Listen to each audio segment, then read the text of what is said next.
Welcome, everybody, to another episode of Prime and Load. My name is Lee Gugino, and as always, I'm joined by Doctors Alex Burns and Andrew Bamford.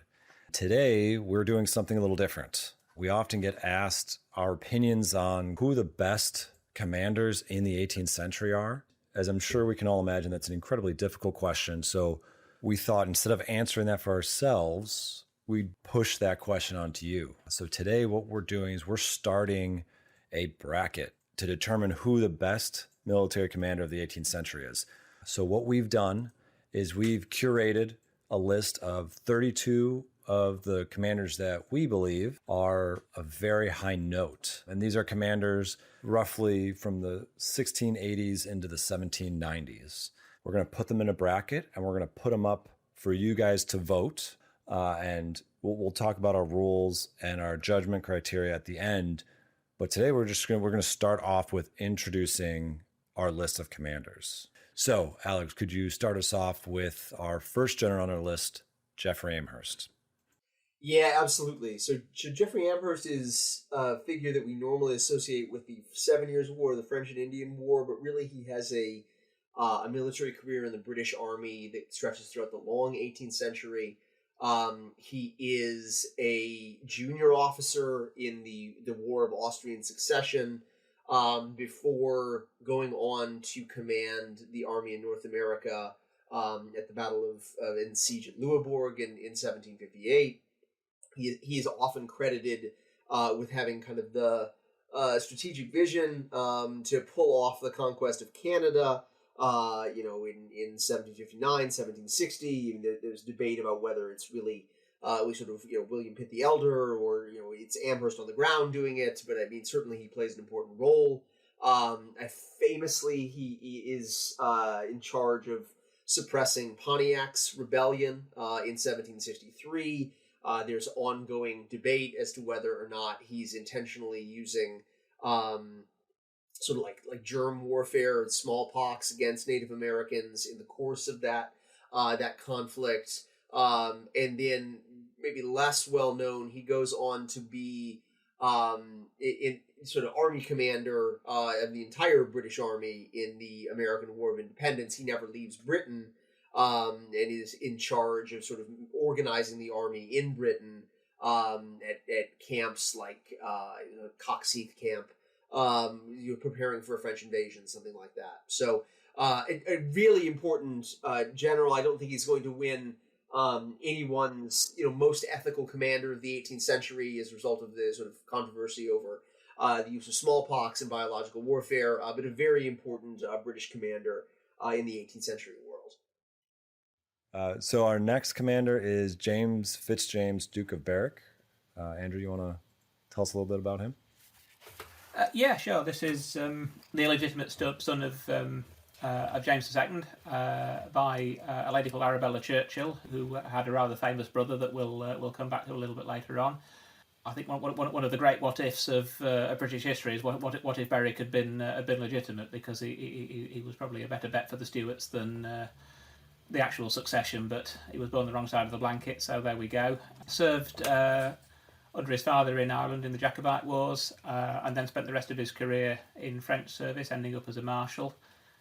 Commanded for the most part in Spain during the War of the Spanish Succession, famous in particular for his victory at Almanza over an Anglo-Portuguese army, which ironically was commanded by a Frenchman, an Huguenot a refugee, so that's your bit of trivia there. Briefly in Flanders, helped shore up things after the defeat at Oudenarde, went back to Spain and captured Barcelona, into Spain again during the War of the Quadruple Alliance when France and Spain were on opposite sides. Finished his career in the War of the Polish Succession, where sadly he was killed in the siege lines at Philippsburg in his last command. Our next one is Maximilian Ulysses Reichsgraf. Am I saying that right, Alex? Reichsgraf von Braun. Yeah, von Braun. Yeah, so Maximilian Ulysses von Braun is a fascinating Austrian general from the middle decades of the 18th century. He's probably Christopher Duffy, the late great Christopher Duffy's sort of favorite general. He's who Christopher Duffy wrote his dissertation and first book on. But Braun is a sort of an expat Irishman who's in the Austrian military in the wars against the Turks in the 1730s, the War of Polish Succession. He sort of rises to become an army commander in the War of Austrian Succession. And I think one of the great what-ifs of 18th century warfare is what happens if Brown is not killed early in the Seven Years' War at the Battle of Prague in 1757. He's a commander who's capable of fighting Frederick the Great to a standstill, and does so at the Battle of Lobositz in 1756. And again, if you had to rank Austrian generals, one of my friends and a friend of the pod, Jack Weaver, often laments that Austria never wins any wars. But I think here is an example of a great sort of Austrian military leader in the middle decades of the 18th century, and certainly up there with we'll get to later on in the list, Prince Eugene of Savoy, in terms of the greatest Austrian-aligned military commanders of the 18th century. And now number 4 on our list. Andrew, can you tell us about Charles Edward Stuart?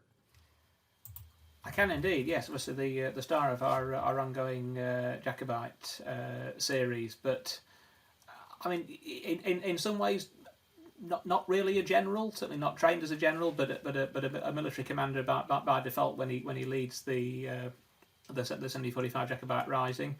Has to be credited, I think, for in effect creating an army out of next to nothing and winning victories which, are small by European standards, but pretty important in terms of the effect on the internal situation in Britain. Obviously, Prestonpans, his invasion of England. To get a rebel army to within just over 100 miles of London before they have to turn back is quite an achievement. Starting having arrived in Scotland with only 7 followers, wins again at Falkirk, but of course is ultimately defeated at Culloden in April 1746, and spends the rest of his life in exile, drowning his sorrows.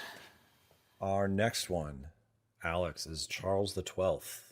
Yeah, so Charles of Sweden, one of the most tragic figures of the 18th century, I guess, depending on your persuasion.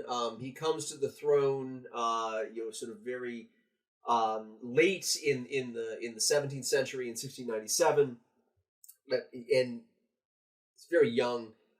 Gets into the Great Northern War, in which a large alliance of Denmark and the Polish-Lithuanian Commonwealth and Russia all gang up on and attack Sweden, which at that point was a very large Baltic empire.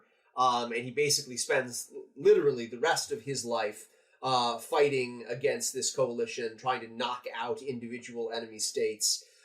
He's a figure who's associated with the sort of Swedish period of military greatness, what the Swedes call the Stormaktiden. Probably the greatest military commander in Swedish history, except for maybe Gustavus Adolphus, depending on I guess which you choose.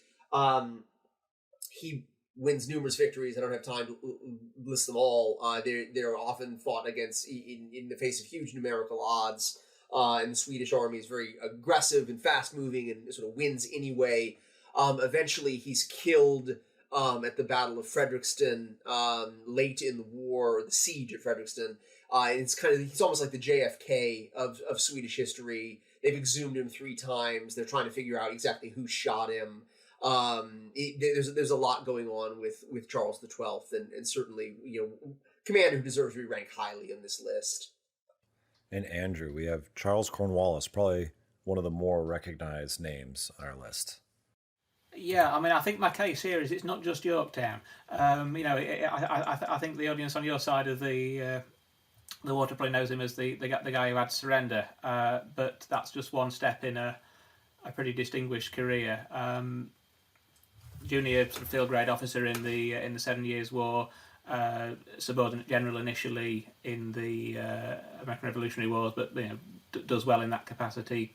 Commands in the Southern Theatre. Wins at Camden, wins at Guildford Courthouse. Obviously, trapped, besieged, surrenders at Yorktown. But then goes on to continue a career in India. Wins the Third Anglo-Mysore War against Tipu Sultan. Commands in Ireland against the Irish rebels and the French during the 1790s.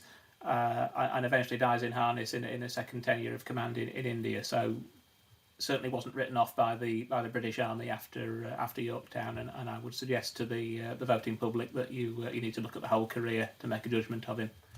Our next one is Prince William, Duke of Cumberland. Andrew, can you take that one as well? Yeah, I mean, and again, it's more than just because he's either the butcher who subdued the Highlands, or he's the guy who got kicked around Flanders by Maurice de Saxe, both of which are certainly valid aspects of his career. But there's more to the man than that. Obviously, got his head start because he was the son of George II and the favourite son at that. Learned his trade as a general officer at Detting under his father.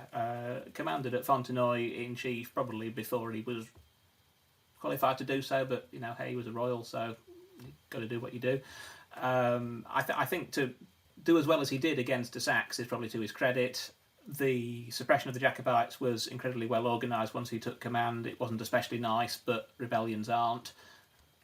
When he goes back, he's defeated at Lafelt in the Low Countries again by de Saxe, but I think you have to look at the numerical disadvantage he was under to qualify that slightly. Unfortunately, the end of his career is disgrace after his defeat at Hastenbeck in the 7 Years' War, when he fell from his father's favour as well and ended his career. But the crucial thing between those two wars is his role in reforming the British Army and ensuring that it was fit to fight and win the 7 Years' War. So there's more to it than just the battlefield side of generalship in terms of his command in chief. And Alex, this next one, Leopold von Unzundun. Am I saying that right? Yeah, so Leopold Fonton, again, he's Reichsgraf von Unzundun. Yeah, I'll just take the next two here because both are Austrians, and I'll cover them. So Leopold von Daun is in many ways almost like an Austrian George Washington. He's a commander who is maybe not great at managing the tactical side of the battles in an aggressive way. He often fights defensively. I think in some ways he's a commander who earns his place in history by defeating a famous opponent.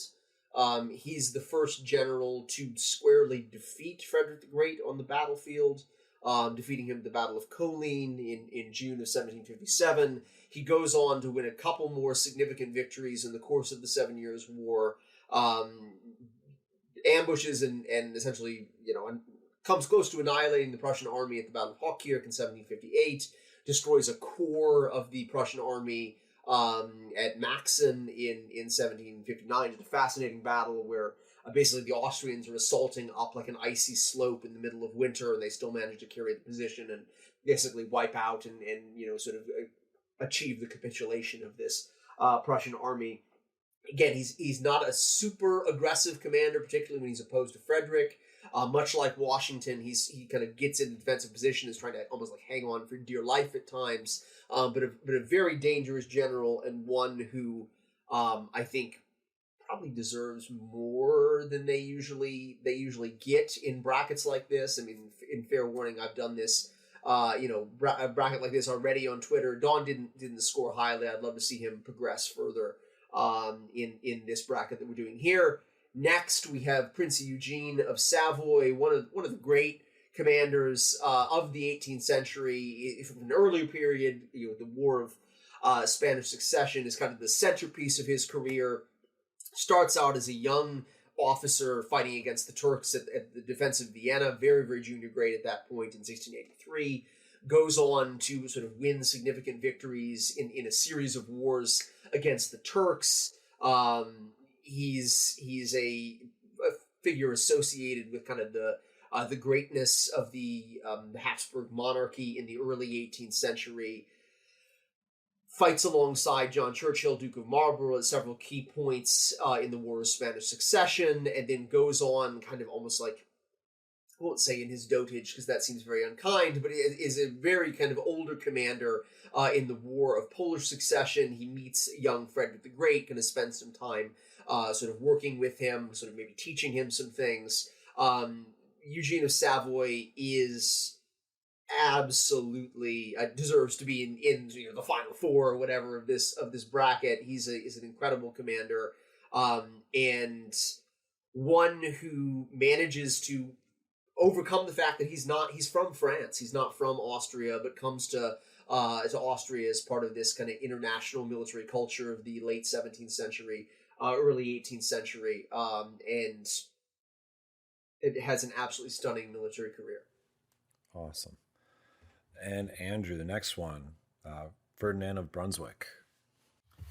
Yeah, I mean, I'm on dangerous ground here talking about a Prussian in the somebody in the Prussian service in the presence of Alex. So I'm sure he'll put me right if I get any of this wrong. But one of Frederick's key subordinates in the early battles of the 7 Years' War in division, if you like, commands, wings, lines, whatever, infantry commands, but comes to fame really having replaced Cumberland, who's been disgraced, as we've already heard, to command it's His Britannic Majesty's Army in Germany, but in essence it's Hanoverians and Brunswickers and British and odds and sods and a few spare Prussians holding that flank against the French and allowing Frederick to concentrate on his battles against the Austrians and Russians. Defeated at Bergen, we have to say, to hold against him, but to set against that, Krefeld, Minden, that we heard about recently, Wellinghausen, Wilhelmsthal, whole string of victories against a succession of French marshals, and he holds that vital strategic flank all the way through the middle and end era of the European 7 Years' War. So the next one, probably the one everybody's been waiting for. Alex, can you tell us about Frederick II? Yeah, in fact, I'll just do the next couple here in Sure. a row. But starting off with everyone's favorite, probably gay monarch of a North German state in the late 18th century. So Frederick II, Frederick the Great, has a very troubled childhood in which he doesn't get along with his father very well, comes close to being executed by his father as a result of trying to flee the kingdom, sees his best friend and or lover, depending on your persuasion, executed kind of out in front of him. This leads him to kind of suppressing maybe the more artistic side of his personality, becoming sort of in some ways like the soldier son his father wanted, at least on the outside. He then goes on to, at the age of 28, take the throne in 1740 upon his father's death, and very quickly embroil his relatively small but militarily powerful nation into a series of large wars against essentially their southern neighbor, the Habsburg Empire that I've been talking about the generals of in the last few of these. Frederick is not sort of some godlike military genius, which is how he's often portrayed in late 19th century German historiography, but he is a very dangerous battlefield opponent. He moves his army very quickly. He fights very aggressively. Because he's king, he's not always looking over his shoulder wondering, man, what happens if I lose the army in the field? So he's willing to take risks that other generals are not. I'm not going to go through and sort of name the litany of his various battles. He comes out ahead in the War of Austrian Succession, taking the vital province of Silesia, which is sort of his claim to fame, survives the 7 Years' War, achieves his political objectives in the War of Bavarian Succession. Again, I'd be very shocked if we don't see him in the Final Four. Moving on to a North American sort of contender, at least at the very least a fighter or general who commands in North America. Bernardo de Galvez is one of the greatest Spanish military leaders of the 18th century. He's a commander who assists the American cause in the War of Independence early on by sort of shipping weapons and sort of money and logistical supplies up the Mississippi River to the forces of the young United States, and goes on to sort of fight against Native Americans, against the British directly on the Gulf Coast. I would say he's a rarity in 18th century commanders in that he has both. He understands land warfare and naval warfare fairly well. He's obviously a sort of commander on land, but he's very good at launching amphibious operations. He works very well with the Navy command. He sort of understands what's going on sort of on shipboard, maybe more than the average military commander or sort of army commander. famously wins at Pensacola, sort of capturing a British garrison there.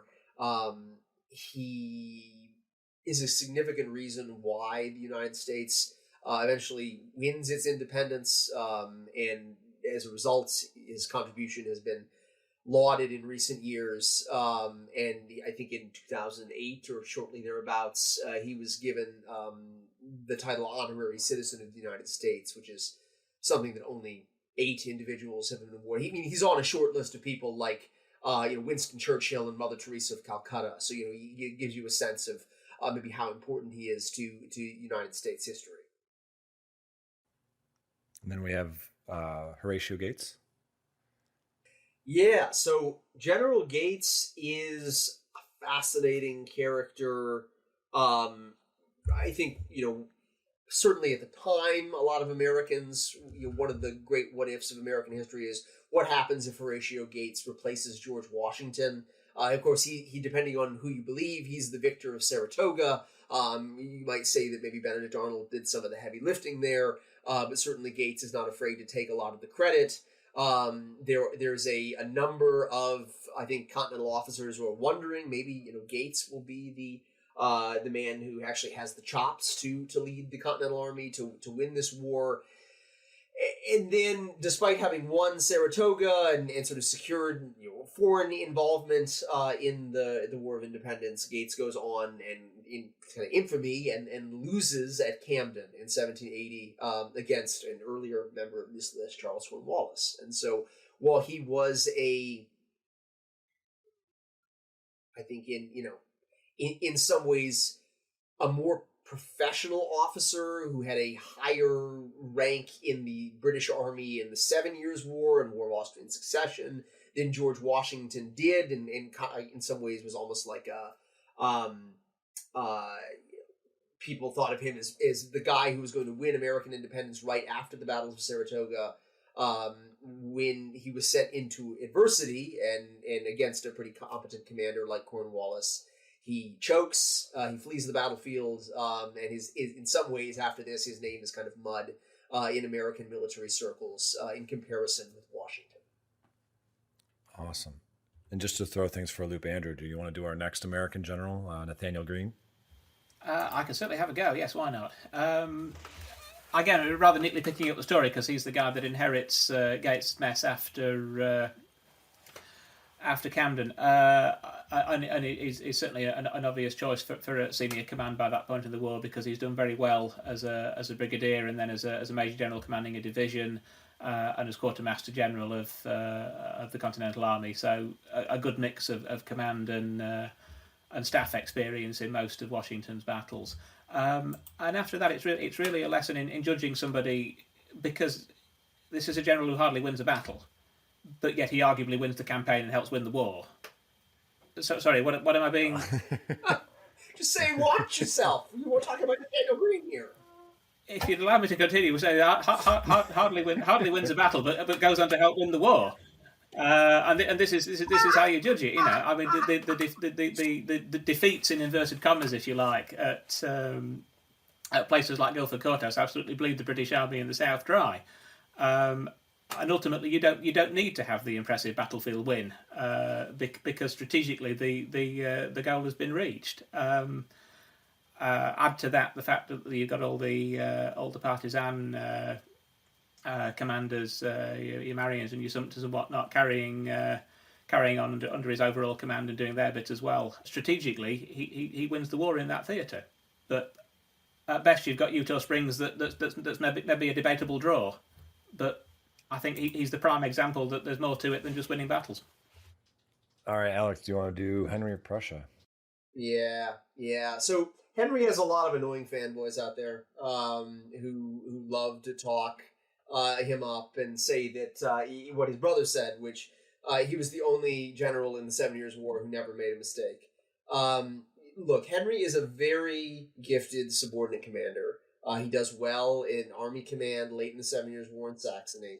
But everyone who loves to say, oh, well, actually, Henry was a better general than Frederick the Great. Well, we don't really have a good sample size for that, do we? Because Henry is in army command for a couple of campaigns.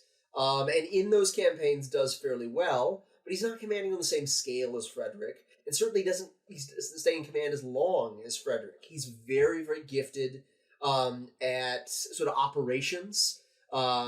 He's gifted at planning campaigns sort of meticulously in advance, maneuvering enemies out of position. There are a lot of things that recommend Henry, but I don't think that he is probably in the same caliber as his brother, just because he doesn't have quite that same advantage of being king and sort of taking all these risks that Frederick takes.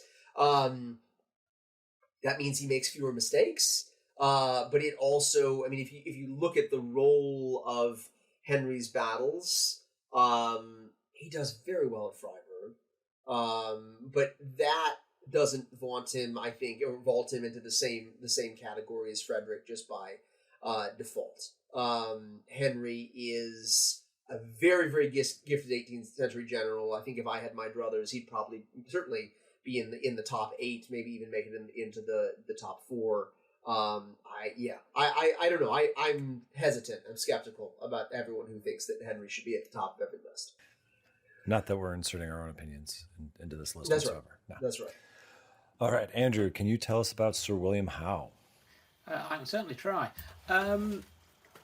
Starts his career in the later stage of the Austrian Succession War, but really first comes to notice in the French Indian War under Amherst and Wolfe as a commander of light infantry, subordinate general in the opening battles of the American Revolutionary War at Bunker Hill. I would argue probably his most successful campaign, the one against New York, aided in no small part by cooperation with his brother, the Admiral. So straight away the usual Army-Navy cooperation issue with amphibious warfare are out the window, because you've got two people working in tandem. Having said which, the Continental Army does escape to fight another day, and he's therefore obliged to mount the campaign the following year against Philadelphia, wins at the Brandywine, captures Philadelphia, but again unable to destroy the Continental Army. And to some extent, he may be more in favour of a political than a military solution to the war in any case, which may explain the slightly less aggressive drive that he shows. And of course, having gone down to Philadelphia, is in no position to support Burgoyne in his advance down from Canada, which, as we know, goes horribly wrong. Ultimately resigns in protests, as he says, for the lack of support he's received from home, but also arguably so he can go home and justify himself. I think it's telling. Whereas Cornwallis goes on to have an impressive career after the war is over, Howe is only ever employed in home-based commands for the rest of his career. Andrew, do you want to do our next one, Hyder Ali? Again, sort of a link to Cornwallis, because the Tipu Sultan, who we mentioned earlier on, defeated by Cornwallis, is Hyder's son. And Tipu's probably the better known one, because he is defeated by the British, and he's in a Sharp novel. But Hyder's really the impressive one. Rises pretty much from nothing. His background is fairly obscure, other than that he was a son of a soldier. Obtains a post in the army of the state of Mysore. Rises through the fighting in the 1750s, where he learns European methods from fighting alongside the French. There's this constant shifting of alliances between the various Indian states, the British and the French at this time. European involvement over, he fights against the Marathas, who he defeats at Bangalore and elsewhere. But he's really out for what he can get, and is ultimately overthrows his own boss and becomes the ruler of Mysore in his own right. He keeps the original ruler effectively as a prisoner for the remainder of the time.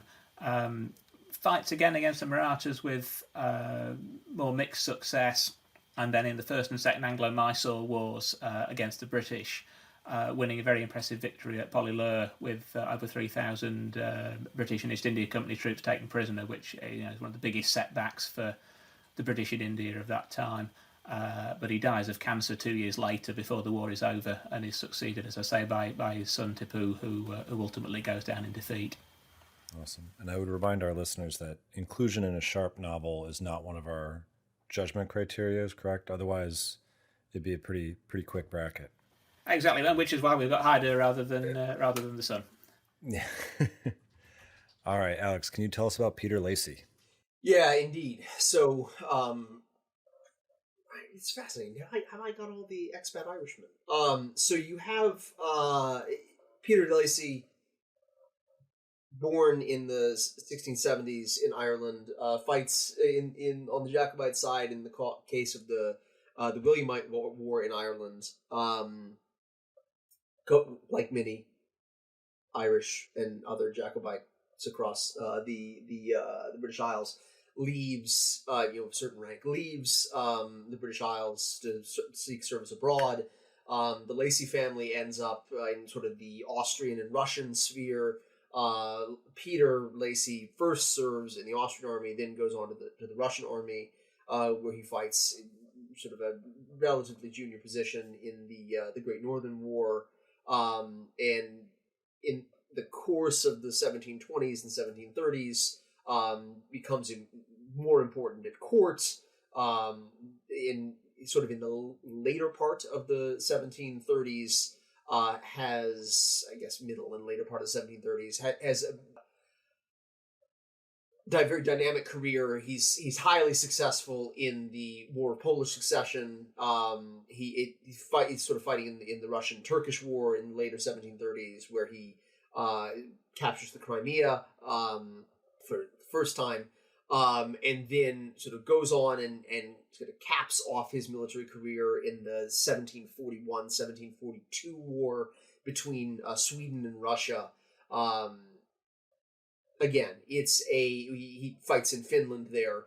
A career that we don't often think of because he's not in maybe the large famous wars that are most common to an Anglophone audience, but a very important step, I would say, up there with Marshal Minish in terms of professionalizing the Russian army in the 18th century and leading that army. He's a very important guy.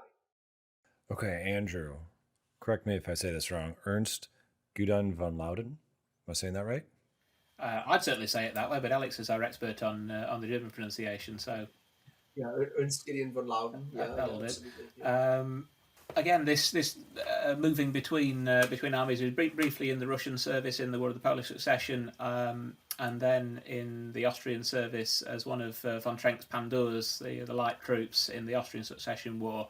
And it's really as a commander of light forces that he makes his reputation in the 7 Years' War, and rises very quickly from lieutenant colonel to the Austrian equivalent of lieutenant general in only a couple of years. He's distinguished as a subordinate at Hochkirch, Dorn's great victory that we've already heard about, and then commands the Austrian contingent alongside the Russians at Kunersdorf. Wins an impressive solo victory at Landeshut. Captures the fortress of Glatz, is defeated by Frederick at Liegnitz, to be fair as well, but really comes out as the counterpart on the Austrian team to von Daun's caution. You've got actually a far more aggressive command style here that sort of belies the idea that the Austrians were almost passive opponents in this war. Eclipsed somewhat in the peace by others, but he comes back for a final army command in the War of the Bavarian Succession, which, as we've already heard, ultimately ends in Prussian favour without a great deal of fighting.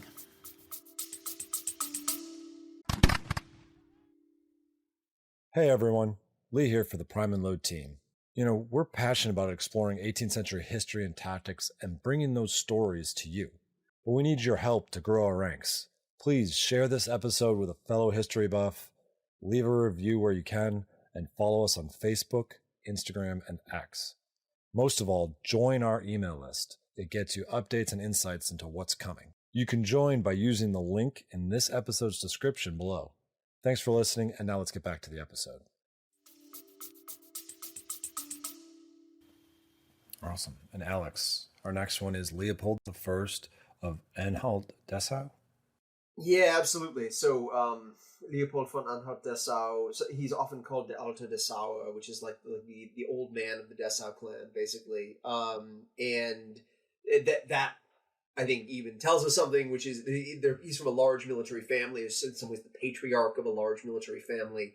That's very important in the Prussian hierarchy, or the military hierarchy, in the early part of the 18th century. He is one of the Frederick the Great's father, the soldier king, Frederick William I's cronies. Basically, they have a good working relationship. Anhalt Dessau and Frederick's father, and as a result, he's often credited with creating the Prussian army that we see in the War of Austrian Succession and the 7 Years' War. Certainly, he does a lot to professionalize and modernize the Prussian army. In some ways, he's learning on the battlefields of the War of Spanish Succession. He's at a lot of these different battles, but I think probably the one that I'll focus in on here in this segment is the fighting at Torino or Turin in 1706. This is often told as kind of like the moment where the Prussian army or Prussian infantry comes of age. If you ever are in Torino and have a chance to pop into the Museo di Pietra Mica, there's a big oil painting of Leopold von Anhalt-Dessau sort of leading the Prussian infantry in a charge in that museum. Again, the father of the Prussian infantry, the creator of the Prussian military, Frederick the Great, fights. Maybe he's not great as a general. He is sometimes, I think, is a better organizer than a commander on the battlefield, more like Cumberland than John Churchill. But for all of that to say, wins the Battle of Kesselsdorf, and is a very, very important symbol of the Prussian military in the 18th century. And now, Andrew, can you tell us about our next commander on the list, Francois Henri de Montmorency, Duke de Luxembourg? Yes, absolutely. I think we've probably got the earliest birth here, and certainly a link with the campaigns of the 17th century. He was protege and right hand man of the Great Condé in the wars of the middle of that century. Really comes to prominence and wins his marshal's baton in the wars of the 1670s, and is then Louis XIV's main commander in the War of the League of Augsburg, War of the Grand Alliance, 9 Years' War, how are you going to call it, winning a whole series of victories at Fleurus, at Steenkirk, and at Neerwinden. Gains a great nickname, the Upholsterer of Notre Dame. He sent back so many captured flags that they can reupholster the whole church with them when they hang them up. All right, they were carrying a lot more flags and guidons in those days than later, but still, I think that says a lot for his success. Having said which, he was also considered idle. He was also considered immoral, even by other French courtiers at Versailles, which I think probably says a little bit. And Louis XIV was never especially keen on him because of the Condé connection. But I mean, arguably the greatest of the Sun King's generals. A little bit earlier than some of the others, so he gets forgotten. But really impressive string of victories, and as I say, a link back to that earlier period of warfare. Awesome. And do you want to do the next one as well? John Churchill, Duke of Marlborough? Yeah, you mean the guy who's going to win? Yeah, sure. No, we'll talk about him. Not that. Again, no if Alex can show his biases, so no, we've got to have. He's got to be in the final four at least. In fact, he's got to be in the final if there's any justice in the world. Yeah, I mean, I think one point that going to putting this together.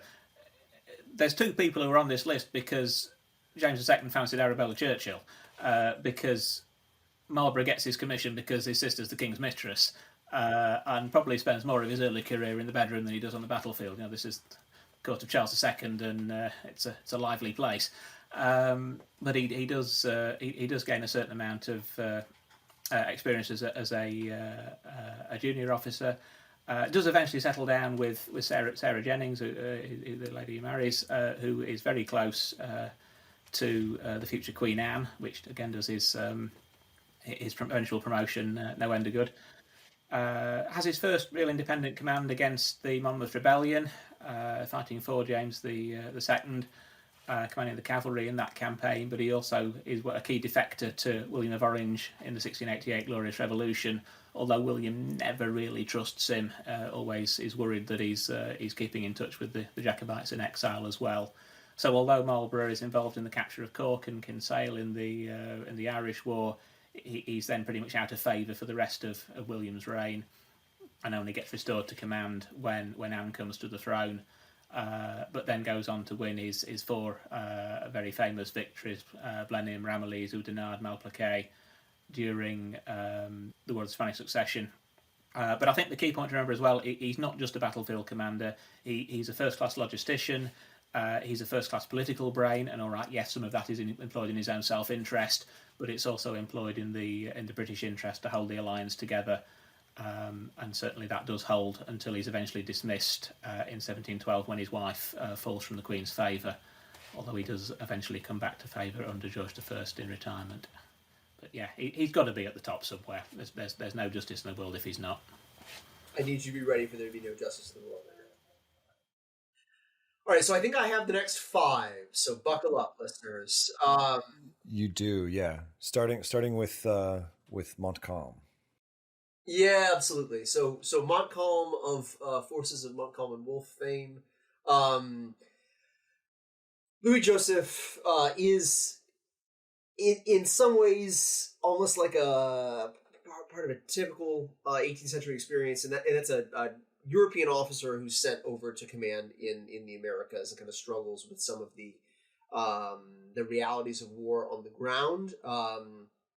He is someone who tries to bring, I guess I would say, like a more professionalized style of war to the Americas. He doesn't always work well with either his local allies in New France, like the Habitants, or Native Americans. But with that said, in some ways, his European experience prepares him to fight in North America pretty well. People frequently point to the fact that he was a sort of a junior officer at the disaster in northern Italy in the War of Austrian Succession at Ossetia, but in reality, I think a more formative experience for him was being a very junior officer in the War of Polish Succession, where the French military fought from behind cover, used skirmishers, kind of fought in maybe a looser style. Right after his greatest victory at Carillon or Ticonderoga in 1758, he writes home, "Yet we fought in the same way that we fought at the Battle of Parma." So again, a European commander, famously opposite James Wolfe at the Battle of Quebec, killed, goes down into defeat. One of the very important figures in the French and Indian War. Okay, next up, we have Nadir Shah. Nadir Shah is a fascinating character, and again, sort of breaking my basically non-existence, non-partisanship here. I think he deserves to be highly placed in the final list, not just because he's a great commander, he is, but because he comes up from nothing.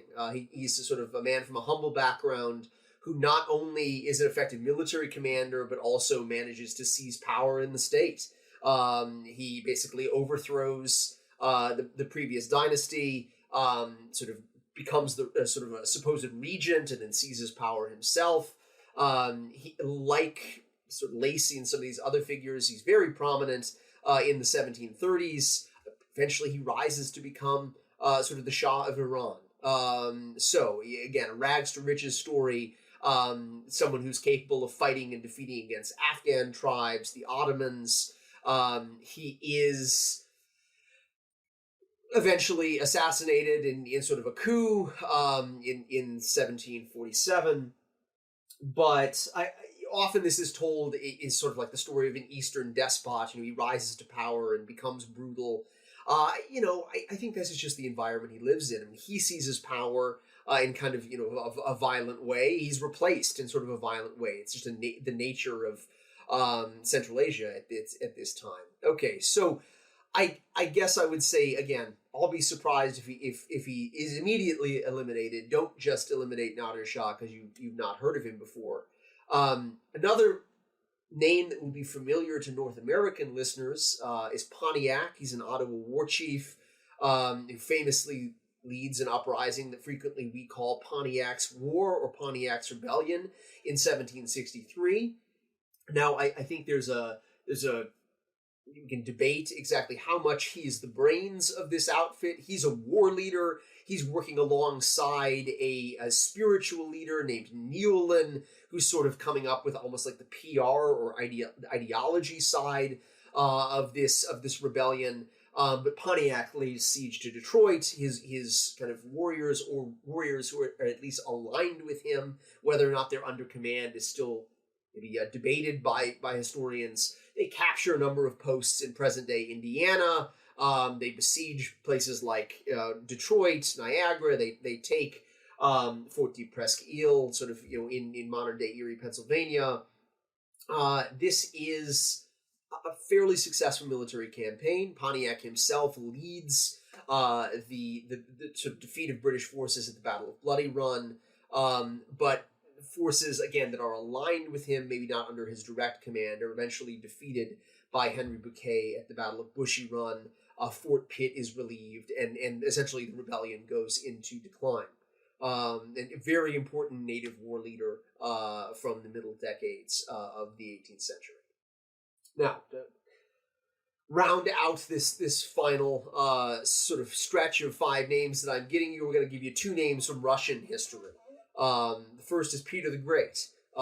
He is, again, maybe in some ways like Nadir Shah. He doesn't come up from nothing, but he also seizes power. His half-sister Sophia is really the one who's calling the shots as he's a young man. He leads essentially a military coup against her, transforming Russia. He's very much a westernizer in Russian history. He wants to see Russia look more modern and more European. He goes on a sort of a tour of the sort of various courts of Europe early in his sort of tenure as now a sole ruler of Russia. There, he learns maybe how to organize military from the Prussians, how to build ships from the English and the Dutch. He's a very analytical mind. He's really a giant in Russian history, and not just because he's like 5'6" or 6'5". He's a very, very tall man, kind of striding through Russian history. As a military commander, he's good. Sometimes he leaves things to be desired in terms of maybe his personal bravery. He's not afraid to say, "Man, the Swedes are across from us at Narva. I'm going to go back to Moscow for reinforcements." And the generals on the ground lose. His basically entire army is captured in the River Prut campaign in 1711. But he does absolutely lead Russia to victory in the Great Northern War, kind of organizing this victory, creating a new Russian military and Russian state on the fly. And last in this litany of names is Pyotr Rumyantsev. Rumyantsev is a figure from the 7 Years' War and sort of later Russian 18th century wars. In many ways, he kind of learns on the job as a brigadier and minor army commander in the 7 Years' War, and then goes on to apply all of this knowledge in fighting against Russia's other opponents in the mid-18th century. People like the Poles, people like the Turks, the Russian military. And I've said this before on my blog, I think probably gets the award for most improved military of the 18th century, starting out from the very sort of rudimentary military organization in the beginning of the century. It rises to be one of the great, if not maybe the best, military of the 18th century by the time you get to the end of the 18th century in Suvorov in 1799. Rumyantsev is a key figure in this transition, sort of helping ensure that military knowledge that is created in the 7 Years' War is not lost as the Russian army moves further into the 18th century. He's associated with great victories in the Russo-Turkish War of 1768, and maybe is less adroit at maneuvering at court than other figures at the same time, like Potemkin.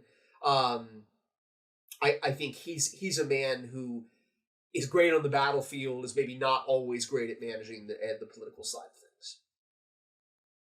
And now, Andrew, if you could do a litany of names as well for us, starting with the one and only Maurice de Saxe. Yeah, Maurice sure. de Saxe. My other favourite, and again somebody who I would really expect to see in the final four. illegitimate son of Augustus the Strong, Elector of Saxony, King of Poland.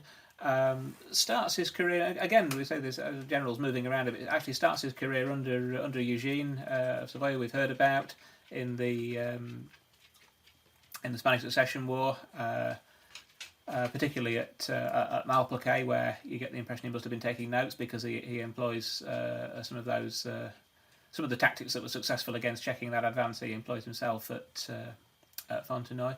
He's briefly in the Russian service in the tail end of the Great Northern War. Is acknowledged finally by his father and given a Saxon colonelcy. But then goes off adventuring and tries to get himself made Duke of Courland up in the Baltic, which doesn't really go his way, although he never quite forgets that hope. Continues to learn his trade under Berwick in the Polish Succession War, and then is a subordinate commander in Germany as the Austrian Succession War starts. Probably first major claim to fame is the Storm of Prague, where he leads a French-Saxon force to storm the city, multiple columns attacking different gates and fighting their way through the streets. He's made Marshal in 1743 and given command the following year in Flanders, where he outmanoeuvres Wade. And then wins a whole string of victories. Fontenoy, we've already heard of, against Cumberland. Racou against Charles of Lorraine, for which he's made Marshal General of France. Wins again at Lafelt against Cumberland. So a really impressive battlefield commander, but also a military theorist. His reveries aren't published until after his death, but he talks at some length about the need for more aggressive action and a move away from linear firepower warfare and fortress strategy. So a fighter and a thinker, and an all-round great character.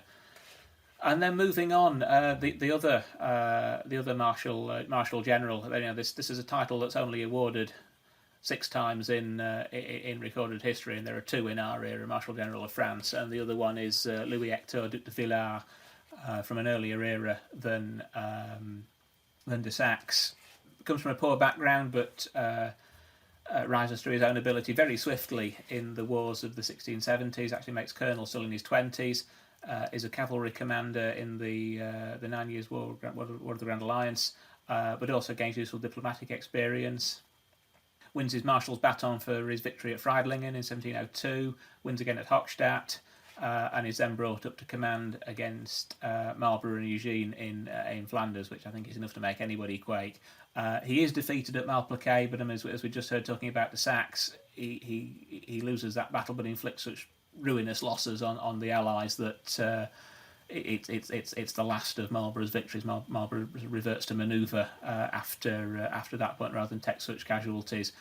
After Marlborough's disgraced and he's just left to face Eugene alone, he beats him at Denain in 1712, which arguably is credited with saving the French cause in that war from complete collapse. And he sees through the final campaigns on the Rhine before peace is finally restored. Is given his Marshal General title in old age, but then is also given a final command in Italy in the War of the Polish Succession when he's in his 80s, and actually dies in harness before the campaign properly opens. So I mean, I think purely the fact that, as I say, only conferred 6 times in history, Marshal General of France, and he's one of 2 in our era, so has to rate fairly highly. And then I've got a poison chalice because I'm a Brit talking about George Washington. I will try not to reduce Alex to apoplexy as I did talking about Green. So he starts his career in the British service. Even if there's a chip on his shoulder, he never actually gets a royal commission. He's a provincial officer commanding Virginia troops. Kicks off the French and Indian War pretty much single-handedly with the Jumonville Glen incident, and is then besieged and forced to surrender at Fort Necessity.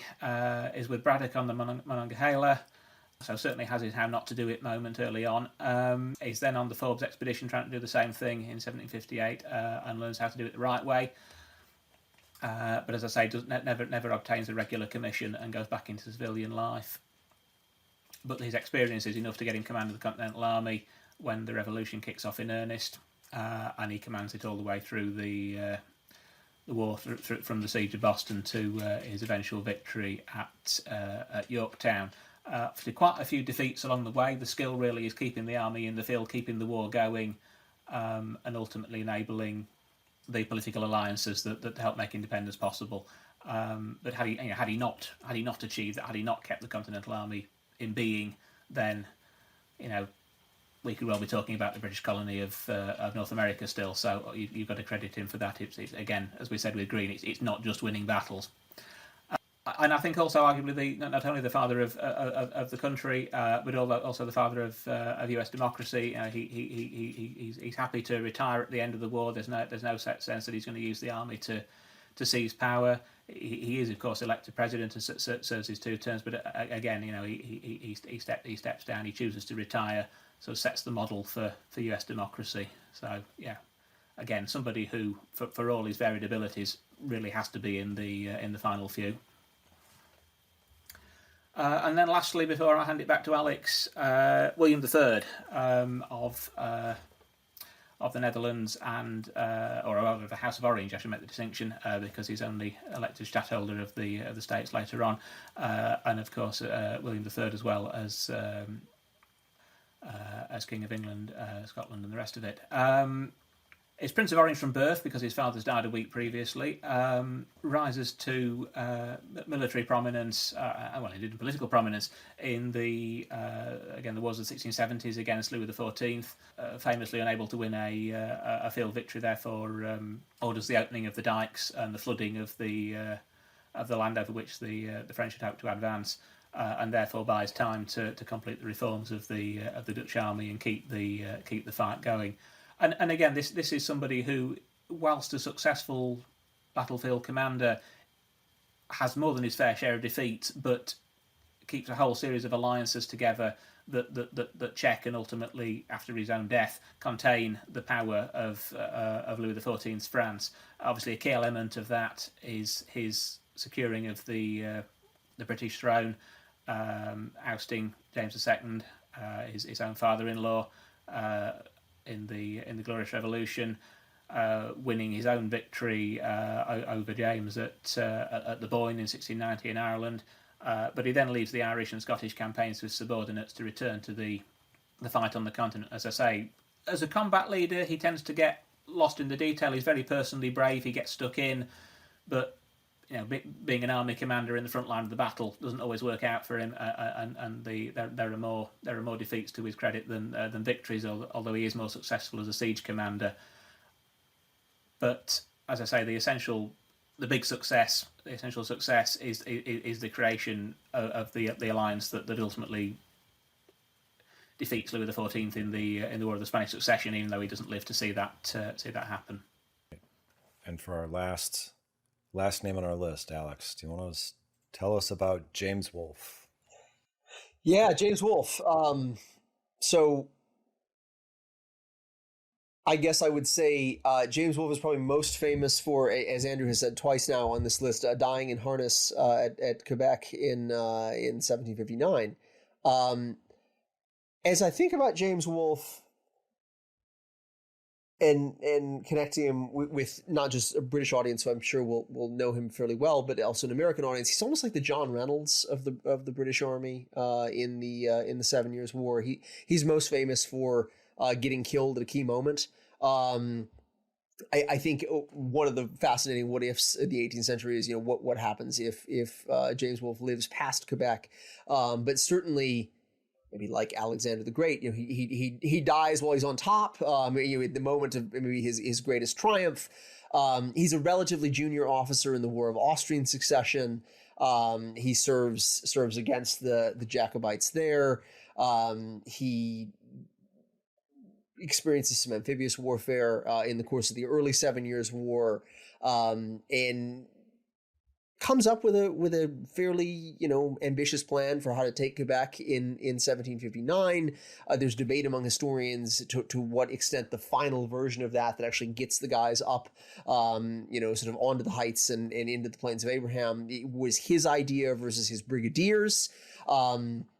He's certainly a general who writes a lot. He sort of leaves a lot of paperwork. And I think his personality comes through a lot in the paperwork. I don't think he's going to win any contests for personality best loved by historians anytime soon, but a vital figure in 18th century military history. I mean, literally, the conquest of Canada is achieved there at the Plains of Abraham. And to a large extent, James Wolfe is the one who does it. Awesome. So those are our picks for some of the top commanders in the 18th century. And like we mentioned at the beginning of this episode, we're going to create a bracket. And as both Alex and Andrew have alluded to, there's a lot of criteria for judging these commanders. It's not all about wins and losses. So we have some judgment criteria that we hope helps guide some of your decision making to make kind of a holistic decision. So we've got 5 criteria that we would like you to think about when considering the choices of each commander. Something like a battlefield record that could be described most easily as a commander's win and loss record. How do they perform on the battlefield? What's their overall tactical ability? We have scaled operations. How can that commander conduct multiple types of operations across varying terrain?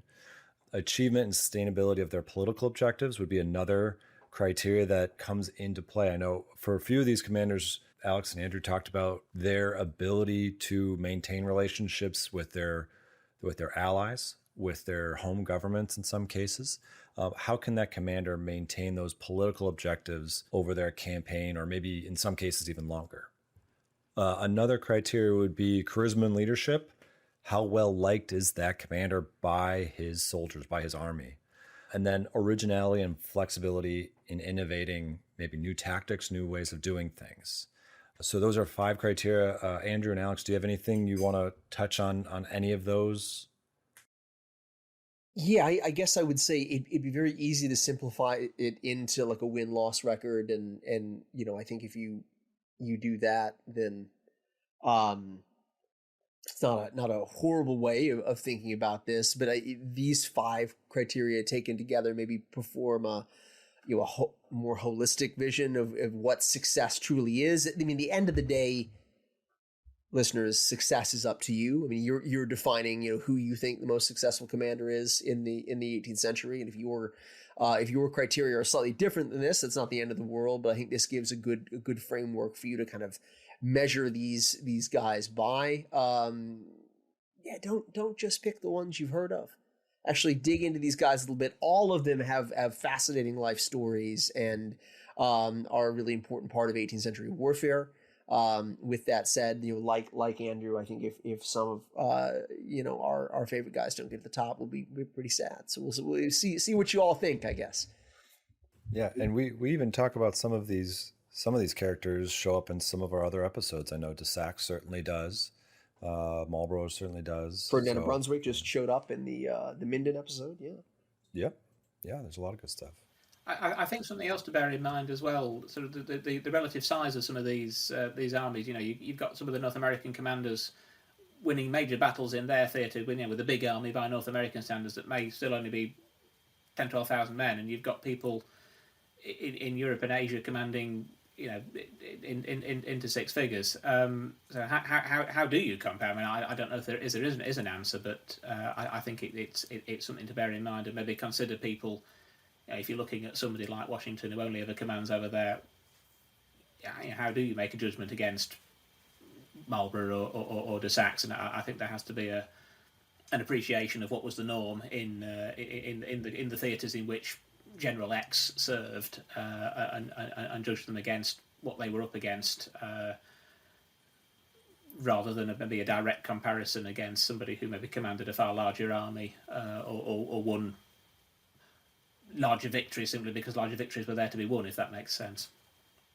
So, going into the conduct of how we're going to judge these generals, this episode is round 1. We've introduced all 32 of our commanders. We've randomized the names, and we've generated a bracket, but just so we all understand the kind of what's going to unfold, we'll put the bracket out for everyone to vote on. Round 2, we'll take the results of the voting, give you our thoughts, and then we'll do the same thing for round 3, round 4, and then we'll have a final episode where we reveal our winner, and we kind of talk about how we think this all went down. You listeners will be able to vote. There's a link in the description. Just click on that link and you'll be able to cast your vote. In rounds 1 and 2, voting will be open to everybody. Anybody can cast a vote. You just have to click the link and put in your votes. For round 3, it is going to be limited to those who took part in rounds 1 and 2. So if you want to be able to vote in all of these rounds, make sure you cast your ballots in the first 2 rounds. We'll email out the voting for round 3, and then for round 4, it'll be the same thing. It'll be limited to those people who have participated in the earlier rounds. So again, vote early, vote often. That's it for this episode of Prime and Load. We hope you enjoyed it as much as we did. Don't forget to sign up for our free newsletter with a link in the description. It's the best way to stay up to date on the show, see what's coming up next, and ask us questions. You can also follow us on Facebook, Instagram, and Twitter, formerly known as X. This episode was hosted by Drs. Alexander Burns and Andrew Bamford. It was produced by Lee Gugino, music by Brianna Tam, Artie Sun, and Adrian Berenegger. Prime and Load is a Historic Studios podcast.